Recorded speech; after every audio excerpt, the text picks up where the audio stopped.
Oke gengs, ketemu lagi bareng sama gue Reva Aitia dan Agung Setiawan di channel kita di Bukan Sarjana Biasa.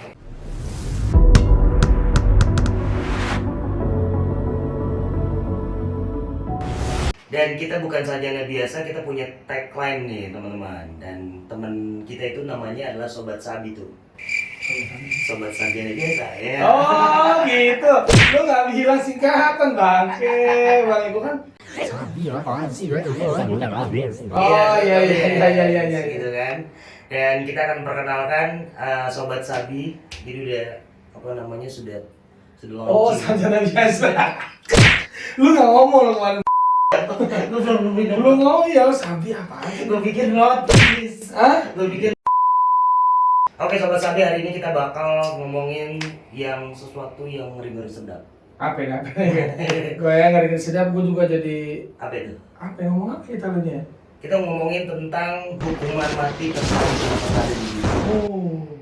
Dan banyak banget kan kasus-kasus yang apa namanya nggak terfikirkan, ternyata wah ini adalah kejahatan yang luar biasa atau extraordinary crime. Jadi ibaratnya kalau hukuman mati ini kan emang sebenarnya berarti kita mau bahas Indonesia dulu kali ya. Oh, iya. Jadi emang nanti kita ada beberapa nih, kayak kita udah buat juga buat Sobat Sabi semuanya. Sobat Sabi. Sobat Sabi. Sabi itu sarjana biasa, jadi sobat sarjana Betul. biasa. Gitu. Jadi kalau untuk pembahasan hukuman mati sendiri emang ini ngeri-ngeri banget sih. Ya. Soalnya siapa sih ibaratnya yang mau diambil nyawanya mungkin karena kesalahan tertentu gitu ya. Walaupun PBB sendiri juga pernah apa sih namanya mengibaratkan bahwa ini melanggar hak asasi manusia, tapi nggak bisa dipungkiri gitu loh. Maksudnya sampai hari ini juga masih ada pembahasan, Betul. masih ada terkait masalah hukuman mati ini masih terjadi di negara kita sendiri juga, bahkan di negara kita sendiri maksudnya ya. Nah misalnya kayak bicara sejarah gitu, ternyata emang kalau lu tahu maksudnya tahun 1808 itu kita masih zaman kolonialisme ya, masih zamannya si company ya kan. Ternyata emang sudah menerapkan hukuman mati juga. Wow. Gitu, hukuman mati. Jadi bagi pemberontak zamannya Dendels. Ya, Dendels kalau teman-teman tahu Dendels, tahu kerja Rodi ya. Nah, tuh dia juga yang buat tuh. Gubernur William Dendels pada zaman kolonialisme. Nah, dia yang buat peraturan untuk misalnya pemberontak, pengkhianat pada pemerintahan Hindia Belanda gitu. Nah sampai ke kita merdeka juga, maksudnya kayak sampai Sobat Sabi tahu sampai zaman merdeka juga itu masih kayak misalnya pernah Soekarno menghukum siapa waktu itu? Kartosuwiryo itu dihukum mati, hukuman karena makar ya? Karena dianggap makar ataupun ingin menggulingkan pemerintahan yang sah pada zaman era Soekarno. Nah sampai detik ini juga pun itu masih ada ternyata. Terakhir kayak misalnya kita dengar kasus-kasus terorisme, ya kan, kayak si Imam Samudra yang kasus bom Bali 1, bom Bali 2, Ali Imron, terus juga ada Freddy Budiman, bandar narkoba. Betul. Terus ada beberapa yang kita tidak sebutkan ya, tanpa mengurangi rasa hormat juga. Betul, gitu kan. Karena sudah terjadi ya. Sudah terjadi gitu loh. Itu ternyata masih ada praktek-praktek hukuman mati di negara kita sendiri gitu loh. Walaupun itu dinilai membuat efek jera, tapi ya pada faktanya juga masih bertonton dan kontra ya? Nah, masih pada jadi pro dan kontra juga, walaupun pada kenyataannya narkoba juga tetap ada, teroris juga tetap ada gitu kan. Jadi apakah ini dinilai membuat efek jera? Ya gitu juga sampai sekarang nggak tahu juga ya ibaratnya. Ujungnya itu sampai mana ya? Nah, gitu. Dan nggak hanya tentang hukuman mati yang ada di Indonesia, ternyata hukuman mati ini juga sudah dilakukan di berbagai dunia. Banyak banget apa ya kalau bisa dibilang tuh metode yang di luar nalar pasti ya, di luar nalar yang Sobat Sabi pasti kacau banget gitu loh. Dan kita akan bahas 5 hukuman mati yang paling sadis yang ada. Nah, oke. Kita bakal bahas 5 ya. Kita udah rangkum menurut versi Bukan Sarjana Biasa. Betul. Oke, check it out.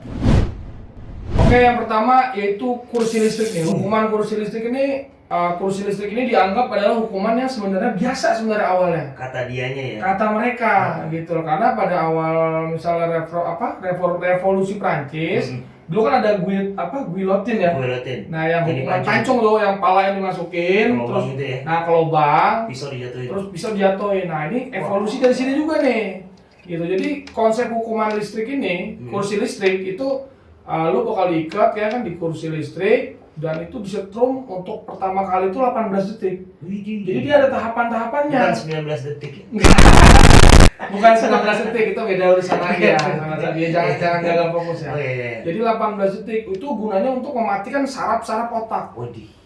Di setrum tuh otak. Disetrum gitu. Lo bayangin aja lo kesetrum kena apa sih namanya? Colokan. Colokan aja deh bisa magicom aja sakit ya Iya, kan. iya. Apalagi 18 detik.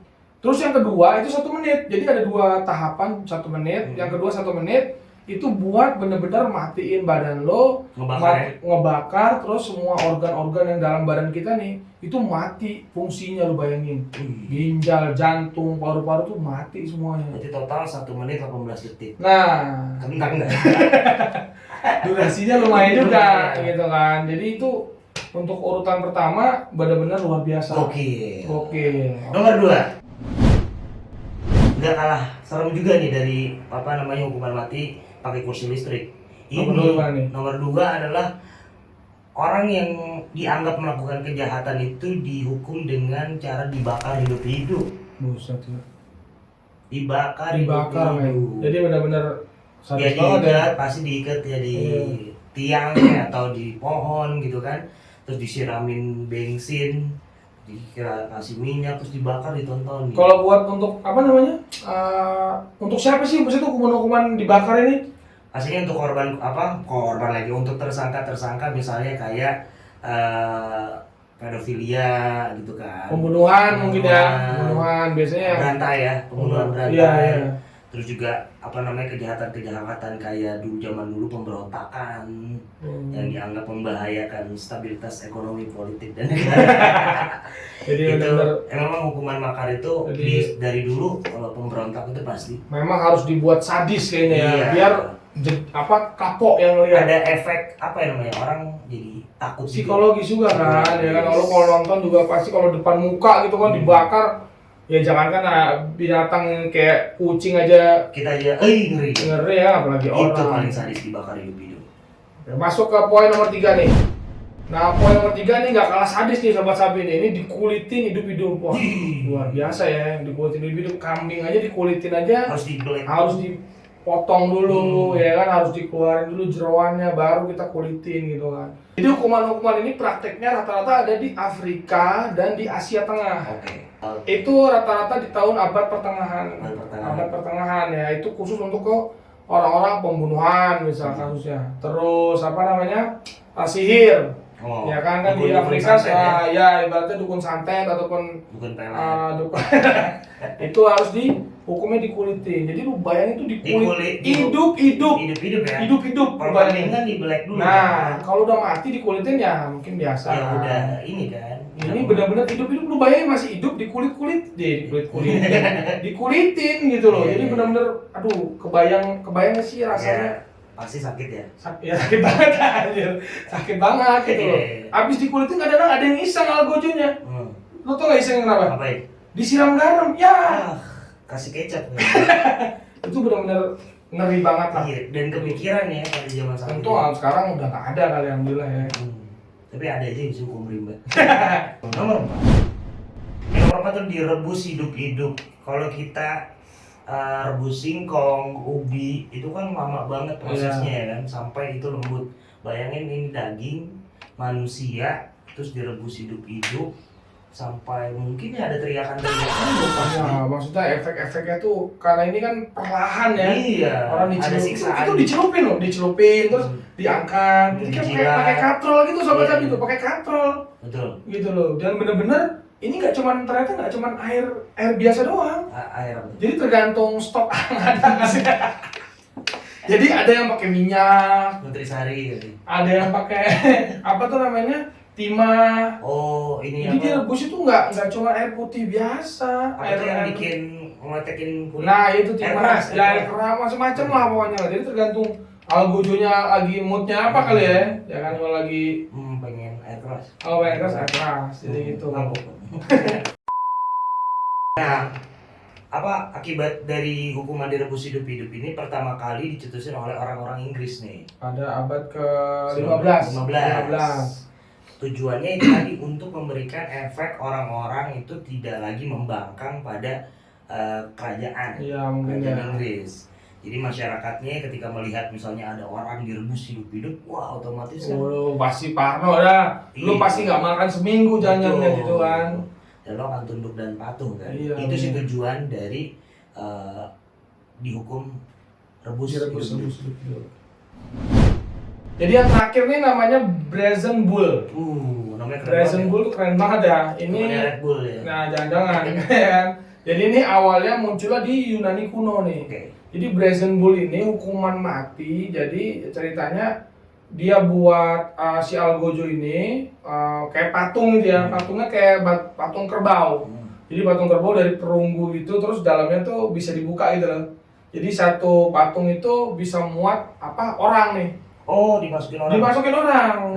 Jadi yang iya benar tuh. Kayak itu misalnya pembunuhan, terus pemberontak. Rata-rata hampir sama gitu ya. Extraordinary. Jadi untuk pemberontakan, terus pembunuhan, sihir dan segala macam memang hukumannya hukuman sadis gitu loh. Jadi dimasukin tadi nih ke patung kerbau dimasukin, ditutup, dikunci, ya kan?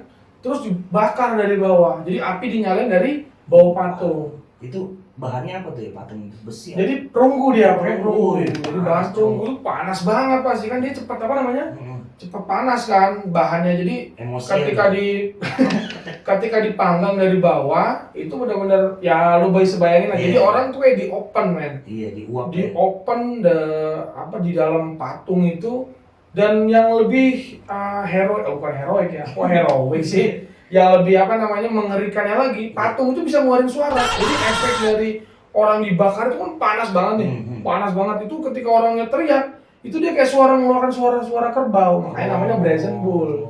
Nah, ini ditonton juga seluruh rakyat Yunani pada kala itu. Ini gokil banget ini.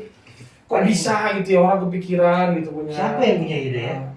Oke Sobat Sabi, nah begitu tadi udah kita bahas nih rangkumannya 5 hukuman paling sadis versi bukan sarjana biasa yang sudah tadi kita jelasin nih bareng-bareng teman-teman, termasuk juga pembahasan masalah hukuman mati seperti apa sih di Indonesia yang memang berkaitan nih. Artinya ternyata setiap negara, termasuk negara kita tuh masih menerapkan hukuman mati untuk gitu, kejahatan untuk extraordinary crime. Nah, dan tinggal gimana caranya pemerintah tuh memberlakukan hukuman yang walaupun hukuman mati artinya tetap proporsional gitu dan loh.